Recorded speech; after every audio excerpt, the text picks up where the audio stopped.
5 tiem qabel l-elettorat jagħmel l-għażla tiegħu dwar il-kaċċa fir-rebbieqa, dawk li qed jikkampanjaw favur u kontra għażlu li jirrepetu messaġġi li saħqu dwarhom fl-aħħar ġimgħat.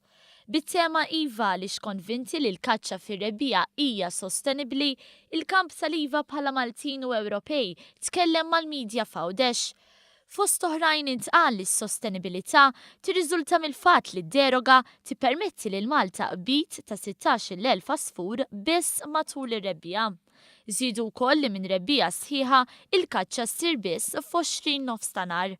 Huma qalu li dawk li qegħdin fil-kampanja tal-le huma l-istess nies li kienu ppreżentaw provi lill-Unjoni Ewropea li l-kaċċa ma tħalli l-ebda impatt fuq in-numru ta' bejtiet irrekordjati f'pajjiżna.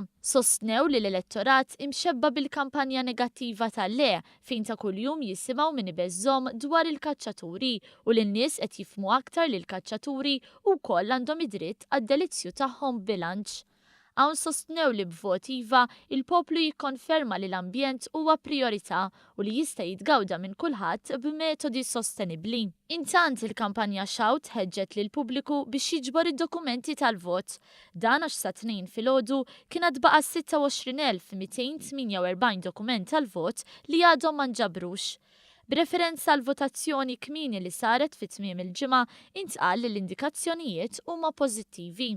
Meta kienu f'sit ta' Natura 2000 f'Pembroke, sostnew li vot le jassigura li jkollna kampanja ħilsa mill-kaċċa. Mark Sultana stqar li s-sit li jinsab fil-limiti tal-White Rocks kien art pubblika li iżda ma setax jitgawda mill-pubbliku. Dan għaliex skontu is-sit huwa okkupat mill-kaċċaturi u hemm mattaduri minn fejn qed ikunu kaċċjati l-asafar li jinqatlu fir-rebbieqa. Kawża ta' dan għal Sultana wieħed ma jistax imur f'dan il-post biex jieħu pjaċir. Huwa żied jgħid li hija ironija li meta pajjiżi oħra qed jaħdmu biex jippreservaw l-ambjenti naturali u l-asafar li jgħixu fihom, f'Malta qed isir l-oppost. Fi kliem Mark Sultana, jekk jirbaħ il-le ikun rebaħ kulħadd.